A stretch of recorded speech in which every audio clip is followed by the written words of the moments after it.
गुरुवार को ऑटो कंपनियों की तरफ से गाड़ियों की बिक्री के आंकड़े जारी किए गए। आंकड़ों से पता चला कि मई के दौरान इलेक्ट्रिक टू व्हीकल की बिक्री का आंकड़ा 1 लाख के पार पहुंच गया। सरकार की तरफ से सब्सिडी खत्म किए जाने के बाद आशंका थी कि इलेक्ट्रिक गाड़ियां महंगी होंगी। ऐसे में ग्राहकों ने मई में ही गाड़ियों की खरीद की है और 1 जून से इलेक्ट्रिक दाम टू व्हीलर के दाम भी बढ़ गए हैं। गाड़ियों की बिक्री के आंकड़े ये भी बताते हैं कि कॉमर्शियल गाड़ियों की सेल में रफ्तार थोड़ी सुस्त है। और क्या बता रहे हैं सर ऑटो के आंकड़े?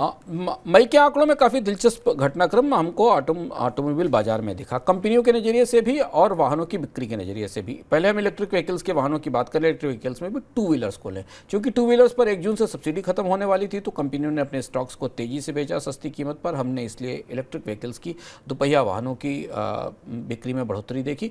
जबकि जो कमर्शियल व्हीकल्स हैं, जिनके आधार पर आप अर्थव्यवस्था में विकास की मांग की रफ्तार नाप सकते हैं, उनकी की बिक्री में कमी आई। कार कंपनियों की बिक्री में एक बड़ा उलटफेर हुआ। मारुति तेजी से वापस लौटी अपनी बिक्री के साथ। मारुति ने करीब 1,43,000 के आसपास कारें बेची मई में, जो पिछले साल से 4.7% ज़्यादा है। बलेनो, स्विफ्ट और वैगन आर की बिक्री सबसे ज़्यादा रही। मारुति ने एक तेज वापसी की बाजार में इस महीने में। हुंडई ने भी वापसी की बाजार में। हुंडई की कारों की भी बढ़ोतरी दिखाई दी। करीब 48,000 कारें हुंडई ने बेची। इसमें भी क्रेटा और वेन्यू एसयूवी की बिक्री वापस लौटती दिखाई दी मई के महीनों में।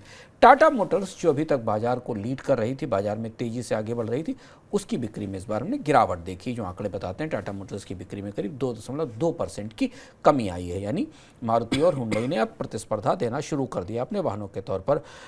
महिंद्रा की बिक्री भी डाउन हुई इस महीने, मई के महीने में करीब 8.6% के आसपास मई के महीने में महिंद्रा की गाड़ियों की बिक्री घटी है। लेकिन अभी भी स्कॉर्पियो, थार और एक्सयूवी इनकी बड़ी कारें हैं और शायद महिंद्रा की बिक्री घटने की वजह शुभम बड़ी वेटिंग लिस्ट भी हो सकती है, लंबी वेटिंग लिस्ट हो सकती है। इसके अलावा हीरो मोटोकॉर्प और टीवीएस स्कूटर और बजाज ऑटो, इन तीनों ने, दोपहिया कंपनियों ने अपनी बिक्री में बढ़ोतरी दर्ज की है।